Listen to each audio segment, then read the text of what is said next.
अस्सलाम वालेकुम नाज़रीन, मैं हूं नादिया और मेरे साथ मौजूद हैं diabetologist doctor Javed Iqbal, endocrinologist हैं, एसोसिएट प्रोफेसर मेडिसिन हैं। डॉक्टर साहब को हमेशा की तरह पुरजोर तरीके से हम पुरजोश तरीके से वेलकम कहेंगे। अस्सलाम वालेकुम डॉक्टर साहब। वालेकुम अस्सलाम। आज पुरजोश वालेकुम अस्सलाम है। आप कैसे हैं सर? अल्हम्दुलिल्लाह मैं ठीक। अच्छा, आज का हमारा जो टॉपिक है अभी क्योंकि वो दिन तो नहीं है स्पेसिफिकली शो करने का, क्योंकि थोड़ा दूर है, अभी वर्ल्ड डायबिटीज़ डे के बारे में मैं बात कर रही हूँ। ये वर्ल्ड डायबिटीज़ डे जो है वो 14 नवंबर को ही क्यों मनाया जाता है, इसकी थोड़ी सी हिस्ट्री मुझे बता दीजिए और हमारे सुनने वालों की इसकी इंपॉर्टेंस क्या है। वर्ल्ड डायबिटिक डे बेसिकली उन वर्ल्ड हेल्थ डेज में से है जो बाकी जैसे ट्यूबरकुलोसिस डे है या HIV का डे है, बाकी सारी डिजीज़ के भी मुख्तलिफ डेज पे उनको मनाया जाता है। उनके कोई ना कोई उनके ऐसे नामवर डॉक्टर्स होते हैं जिनकी वजह से उनको मनाया जाता है। जैसे डायबिटीज़ डे है तो 14 नवंबर को क्यों मनाया जाता है? 14 नवंबर आपको पता किसकी बर्थडे है? अब बताइए किसकी, आपकी? एक मेरी बर्थडे वैसे 31 अक्टूबर को गुजर गई है। अच्छा, तो अभी ये कि है वैसे स्टार एक ही बनता फिर भी। हाँ जी, वो पहले मैं पिछले दिनों कह रहा था कि बहुत सारे पाकिस्तान में जो एंडोक्राइन के डॉक्टर्स हैं और डायबिटीज़ के डॉक्टर्स हैं उनकी बर्थडे ये इसी अक्टूबर और नवंबर में फाल करती है। सीरियसली। तो अभी ये कि ये बड़ा इंकिशाफ अभी और हुआ है कि आपने पूछा कि मेरी बर्थडे तो नहीं 14 नवंबर को, तो 14 नवंबर को उस शहजान की बर्थडे है जिसने इंसुलिन ईजाद की। अरे वाह, ये उसके तो हाँ उसके इजाद में फिर ये उसी याद में उसी डे पे वर्ल्ड डायबिटिक डे मनाया जाता है। अच्छा। और पर्पस क्या होता है वर्ल्ड डायबिटिक डे मनाने का? पर्पस ये होता है कि आप डायबिटीज़ के बारे में वर्ल्ड हेल्थ वाले कहते हैं, WHO कहता है कि diabetes is treatment of diabetes is an education. Exactly. लोगों को एजुकेट करें, डायबिटीज़ ट्रीट होना शुरू हो जाएगी। और मैं इसका फर्म बिलीवर हूँ कि लोगों को जब खुद अवेयरनेस आ जाती है, उनको पता होता है कि मैंने इतनी इंसुलिन लेनी है, मैंने इस तरह से इंसुलिन बढ़ानी है, मैंने ये खाना पीना है, मैंने इतनी वॉक करनी है। जिस दिन वो खुद मोटिवेटेड हो जाते हैं ना, शुगर लेवल ठीक होने शुरू हो जाते हैं। हमारे अक्सर पेशेंट्स जब आते हैं ब्लड शुगर अनकंट्रोल के साथ 400, 300, 450, उनका पहला ये होता है कि डॉक्टर साहब मैंने पूरे पाकिस्तान में इतने डॉक्टरों को मैंने मिल लिया है। और मेरा हमेशा एक ही जवाब होता है कि आप प्रोफेसर और डॉक्टर अपने नाम बदलें, आप प्लीज़ अपने आप को बदलें। आप खुद बैठ के समझें कि मैंने इंसुलिन कैसे मैनेज करनी है, मैंने अपनी डाइट कैसे मैनेज करनी है, मैंने एक्सरसाइज कैसे मैनेज करनी है, और top of the list stress मैंने कैसे मैनेज करनी है। अगर आप बहुत ज़्यादा स्ट्रेस लेते हैं तो ब्लड शुगर तो बढ़ते रहेंगे। उसमें इंसुलिन के पेन से इंसुलिन लगा लें या आप सिरिंज के साथ लगा लें, बात तो एक ही है। तो होता ही है कि पेशेंट फिर एक विशियस सर्कल में चलता रहता है कि जब तक खुद एजुकेट नहीं होता कि एक पेन लेगा वो 70-30 होगा, एक पेन लेगा 50-50 वाला, अगले दिन 25-75, रंग बिरंगे पेन और रंग बिरंगी एग्जाम और बेसिक जो इंसुलिन हैं वो एक जैसी हैं। तो अगर जब तक वो पेशेंट ये नहीं जानता कि बेसिक इंसुलिन एक जैसी हैं, उनके बढ़ाने का एक फार्मूला होगा जो मुझे बैठ के समझना चाहिए डॉक्टर साहब के पास और फिर उस पर अमल करना चाहिए, ये है बात। तो वर्ल्ड डायबिटिक डे बेसिकली एक अवेयरनेस कैंपेन का नाम है जिसमें हम स्क्रीनिंग भी लोगों को करते हैं। हम न्यू जो डायबिटीज़ डायग्नोज नहीं है लोग, जो गुमशुदगान है बेसिकली, जिनको डायबिटीज़ तो है लेकिन उनको पता नहीं है कि उनको डायबिटीज़ है, रैंडम लोग जिनको डायबिटीज़ है लेकिन उनको पता नहीं है। अच्छा, देखिए ना, टाइप 2 डायबिटीज़ जब डायग्नोज होती है तो 3-4 साल गुजर गए होते हैं। इसका मतलब है कि पेशेंट 3-4 साल पहले पकड़ना चाहिए था डायबिटीज़ का, तो वो लेट हो गया तो कॉम्प्लिकेशन भी ज़्यादा हो गई। तो इसलिए वेल इन टाइम उसको डायग्नोज करना, वेल इन टाइम उसका ट्रीटमेंट शुरू करना, ये बड़ा इंपॉर्टेंट है। तो बेसिकली वर्ल्ड डायबिटीज़ डे जो है वो पूरी दुनिया में स्क्रीनिंग के लिए भी यूज़ होता है। लोगों की ब्लड शुगर लेवल की स्क्रीनिंग की जाती है, उसमें से आइडेंटिफाई किया जाता है कि कौन से लोग नॉर्मल हैं, कौन से लोग ऐसे हैं जिनको डायबिटीज़ होने वाली है और कौन से ऐसे हैं जो डायबिटिक है। ताकि एक नंबर क्रिएट किया जा सके, एक नंबर क्रिएट कीजिए 1, जो ऑलरेडी डायबिटिक पेशेंट्स है उनको आगाही दी जाए कि वो कैसे पेचीदगियों से बचे, और एक लोगों में एक अवेयरनेस क्रिएट की जाए कि डायबिटीज़ कोई बहुत बड़ा ऐसा डायलेमा नहीं है जिसकी वजह से आप अपने काम छोड़ के बैठ जाए। आप इसके साथ 1 और 1 मिलके 11 मान के आप इसके खिलाफ काम करें। अच्छा, यानी कि बेसिक पर्पस इसका ये है इसको मनाने का, ऑर्गेनाइज करने का, कि लोगों के अंदर शऊर पैदा कि वो उन्होंने अपनी हेल्थ को कैसे लेके चलना और हर साल एक थीम दिया जाता है। फॉर एग्जांपल हमने कहा कि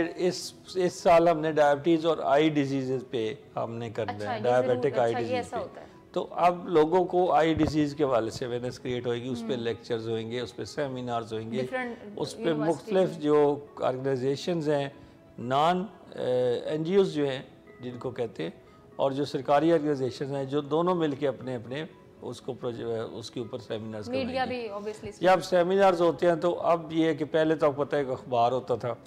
तो मुझे याद है जब एक वर्ल्ड डायबिटिक डे मनाया गया, जब मैं अल्लामा इकबाल मेडिकल कॉलेज में था, तो मेरे ज़िम्मे जो असाइनमेंट लगाई गई थी मेरे टीचर की तरफ से, वो थी कि मैंने क्या वो बना के लाना घर से।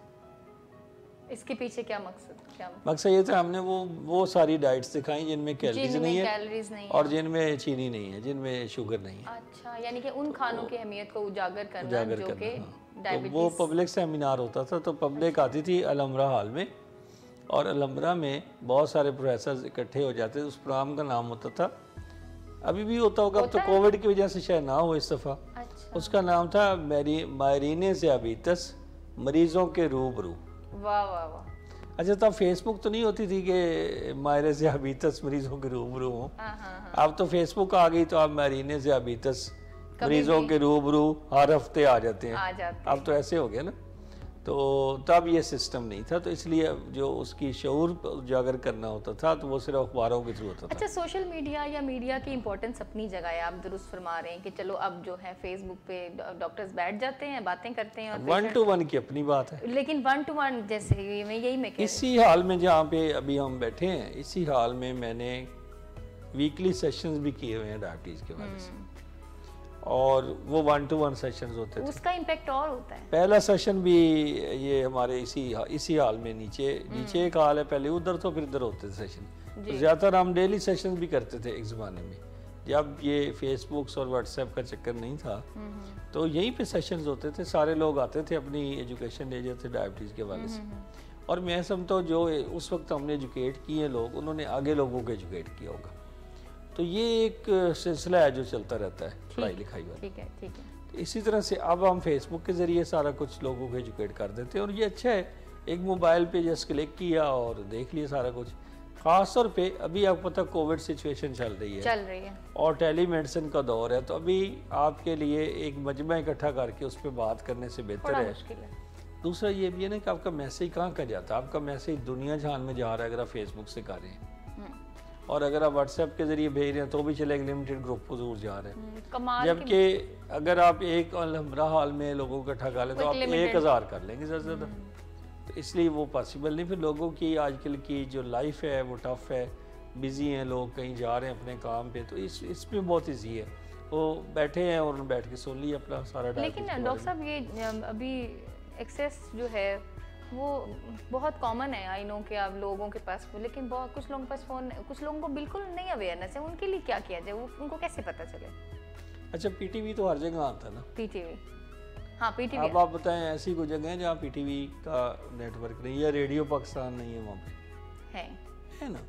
तो जो रेडियो पे प्रोग्राम्स आएंगे 14 नवंबर के हवाले से, और जो टीवी पे प्रोग्राम्स आएंगे वो भी एक शो क्रिएट करेंगे, और जो लोग रेडियो सुनने वाले हैं वो वहाँ से सुनेंगे। आप देखें ना, कई सारे FM चैनल्स हैं, वो सारे इंटरव्यूज़ करेंगे डॉक्टरों के, और वो डायबिटीज़ के हवाले से लोगों को आगाही देंगे। तो आप देखिएगा कि मैसेज फैल जाएगा। तो एज ए रिज़ल्ट आप देखें कि 2000 से ऑनवर्ड आगे चलते जाएँ तो 6, 7, 10 के बाद कि मुसलसल डायबिटिक पेशेंट्स जो हैं वो अब एजुकेटेड होते जा रहे हैं।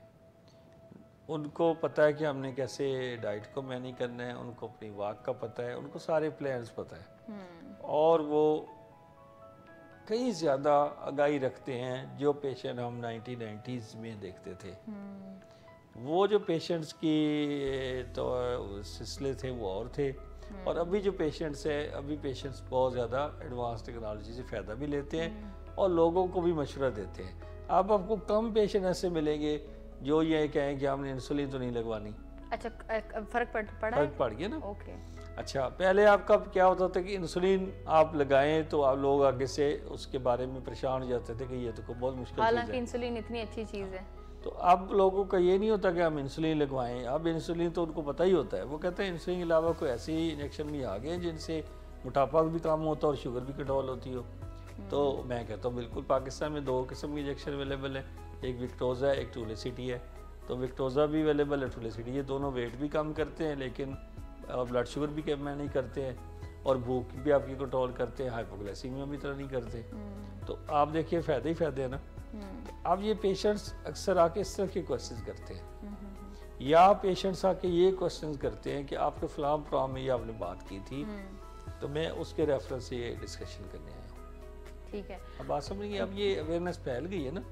या इवन जो डॉक्टर बाकी कोलीग्स प्रोग्राम कर रहे होते हैं, डॉक्टर इम्तियाज़ कर रहे हैं, डॉक्टर नवीद करते हैं, डॉक्टर एजाज जो है लोगों को बताते रहते हैं, हमारी जो साइकोलॉजिस्ट है सामने है वो करती रहती है, बहुत सारे लोग करते रहते हैं फिटनेस पे भी और होते फिटनेस के हैं, ऊपर, डाइट के ऊपर। अब उसमें से कुछ क्वेश्चंस जो है वो मजीद लोग पूछना चाहते हैं, उनमें से मेरे पेशेंट भी हो अपने सकते हिसाब हैं, से। न्यू पेशेंट भी हो सकते हैं। ठीक है, तो वो डिटेल डिस्कस करना चाहते हैं तो वो आते हैं, बात करते हैं। बल्कि हमारी तरफ से तो जितने भी सुनने वाले हैं उनको हमारी तरफ से तो ये जो भी वो कमेंट्स में पूछना चाहें वो हमसे पूछ सकते हैं। और फिर कमेंट्स के बारे में लोगों को डायबिटिक इंस्टीट्यूट पाकिस्तान से बहुत गिला है। तो मैं देखता रहता हूँ, मैं कई दफ़ा उसके जवाब भी लिखता रहता हूँ। तो जब कभी टाइम मिलता है मैं बैठ के उसके जवाब लिखता हूँ। कई सारे मेरे प्रॉब्लम में आप देखेंगे नीचे मैंने जवाब लिखे हुए हैं, लेकिन अक्सर जो लोगों ने कमेंट्स लिखे होते हैं वो ये हैं कि डायबिटिक इंस्टीट्यूट वाले जवाब नहीं देते। जवाब जब आप खुद कह रहे हैं कि देते हैं जवाब, तो फिर मैं अपनी बात कर रहा हूँ कि मैं कोशिश करता हूँ दरमियान में कहीं ना कहीं बैठ के थोड़े जवाब लिखना शुरू करता हूँ, लेकिन मैंने अक्सर देखा कि लोगों को ये गिला है कि हमें जवाब नहीं मिलते। चले अब उसका ये कि हम अपने IT डिपार्टमेंट को जो है वो कहें कि जवाब लिखने शुरू करें।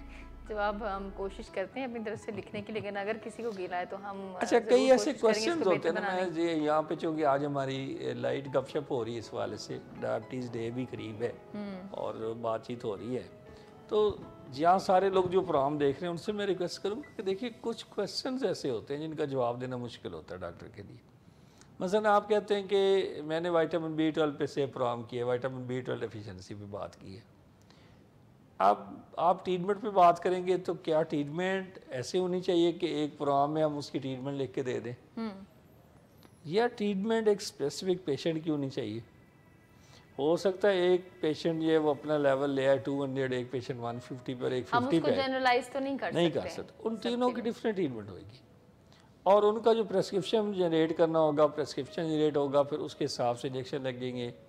आपको अगर आपको इंजेक्शन लगाने लगे हैं, मैं कहता हूँ फेसबुक के प्रोग्राम में कि जी आप ये विटामिन B12 के इंजेक्शन लगवा लें सब लगवा बात कर रहा हूँ। अच्छा, अब एक पेशेंट है, उन्हें विटामिन B12 के उसने इंजेक्शन लगवाए, साथ में उनके मसल में हीमोटोमा बन गया। हाँ। उसकी रीज़न ये थी कि उन पेशेंट को हो सकता है उनके प्लेटलेट्स कम हो, रिकमेंड ना कर सकते, हो सकता है उनको विटामिन B12 ना दे सकते, डेफिशिएंसी भी ना हो सकता है। XYZ पेशेंट में है एलर्जी, तो इसलिए ये है कि आपको इंडिविजुअलाइज ट्रीटमेंट करनी होती है। हर एक चीज़ का ट्रीटमेंट जनरलाइज नहीं किया जा सकता। सिमिलरली बहुत सारे लोगों का सवाल होता है न्यूरोपैथी के हवाले से कि पाँव में जलन है, पाँव में जो है तकलीफ़ है, इसमें हम बहुत सारे प्रॉब्लम्स भी करते हैं, क्या जलन का कोई ट्रीटमेंट है? तो ट्रीटमेंट है। मैं हमेशा कहता हूँ कि treatment first of all starts with good glycaemic control. आप अच्छा ग्लाइसीमिक कंट्रोल करें जी, विटामिन B12 लेवल करवाएं, अगर वो कम है तो अपने फिजिशियन से कहें वो ट्रीट करें। आप कुछ मेडिकेशन है जो आपके पाँव की तकलीफ़ को कम कर सकते हैं, लेकिन मेडिकेशन हर एक पेशेंट में सेम जनरल मेडिकेशन नहीं होगी, वो आपका फिजिशियन डिसाइड करेगा, आप बैठ के डिसाइड करें। और वैसे भी ये प्रोग्राम्स का, ये जो प्रोग्राम्स हम करते हैं ये अवेयरनेस के वाले से होते हैं, इनका मकसद होता है अवेयरनेस देना। They are not alternative of treatment के। ट्रीटमेंट प्लान आप 1-to-1 बनाते हैं हमेशा। हाँ जी, वो बिल्कुल ऐसे, उसके लिए आपको जाहिर है क्लिनिक विजिट करना पड़ेगा, आना पड़ेगा या नहीं। देखिए हम तो यहाँ पे बात ऐसी करते हैं, देखिए मैंने कभी तो नहीं कहा कि आप हमारे क्लिनिक पे आके डिस्कस करें, ये बात। दूसरा ये कि आप किसी भी फिजिशियन से आप ट्रीटमेंट ले रहे हैं, आप उससे जाके डिस्कस करें तो आपको डेफिनेटली कोई ना कोई आंसर मिल जाएगा। हमसे भी पूछेंगे, बाद में आके डिस्कशन करना चाहेंगे, हम भी आपको अलाउ करेंगे। तो ये एक बात है, ठीक है।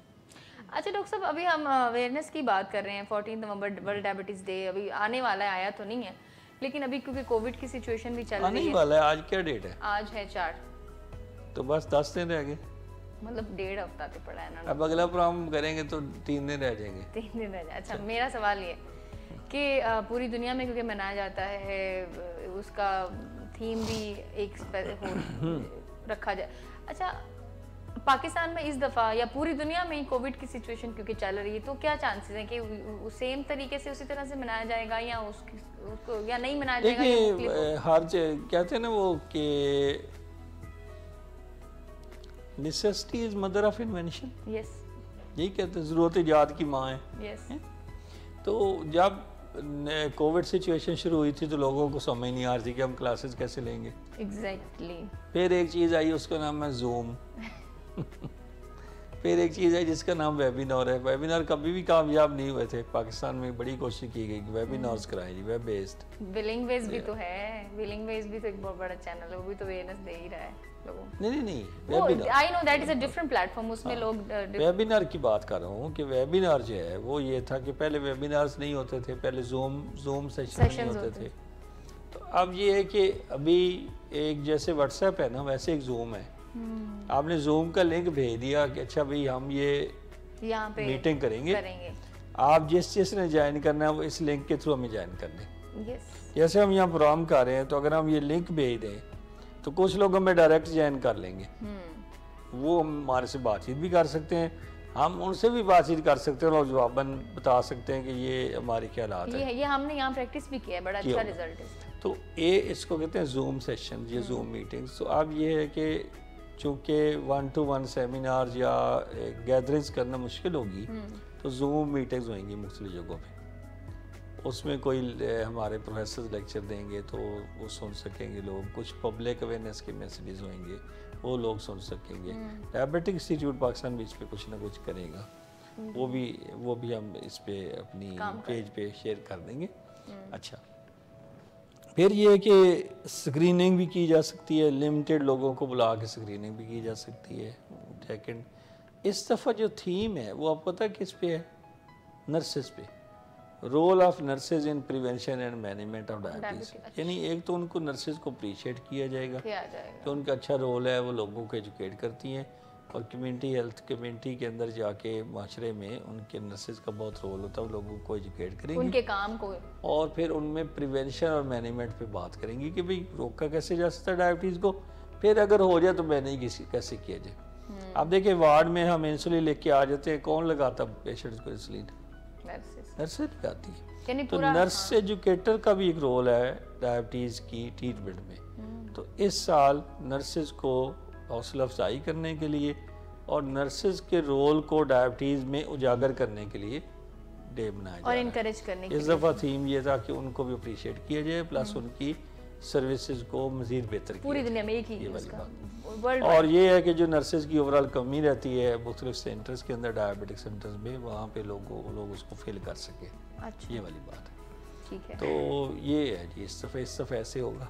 अच्छा, अभी मेरे पास मज़ीद कोई सवाल नहीं है। अगर आप अपनी तरफ से कुछ कहना चाहते हैं सुनने वालों को वर्ल्ड डायबिटीज़ डे के हवाले से या अदरवाइज, तो आप प्लीज़। मैं तो लोगों से यही रिक्वेस्ट करूँगा कि अपने इस दफ़ा जो भी मुख्तलिफ फ्री कैंप्स लग रहे होते हैं, मुख्तलिफ टेस्टों के लिए कैंप्स लगते हैं जिसमें माइक्रोग्लोबिन यूरिया है, हीमोग्लोबिन A1C है, आपकी लिपिड प्रोफाइल है, अगर यूरिया कैटरीन है, किडनीज़ की टेस्टिंग है, अगर किसी वजह से वो फाइनेंशियली स्टेबल कुछ लोग नहीं होते और वो टेस्ट नहीं करवा रहे, तो इन कैंप्स का भरपूर फ़ायदा उठाएं। और इसमें यह भी होगा कि मुख्तलिफ जगहों पे जब कैंप्स हो रहे होंगे तो वहाँ पे कुछ सीनियर प्रोफेसर्स और जो सीनियर डायबिटोलॉजिस्ट हैं वो वहाँ बैठ के अटेंड उनको लोगों को फ्री मशवरे देंगे। तो ये एक बेस्ट अपॉर्चुनिटी है, बेस्ट मौका है कि आप जाके लोगों से, सीनियर डॉक्टरों से मिल लें बगैर किसी फीस के। थोड़ा सा रश तो होता है, लेकिन आप सोशल डिस्टेंस का ख्याल रखें और 6 फुट के फासले से मास्क पहन के SOPs को फॉलो करके आप अटेंड करें। जी, बहुत शुक्रिया डॉक्टर साहब। नाजरीन, आपने बातचीत सुनी डॉक्टर जावेद इकबाल की।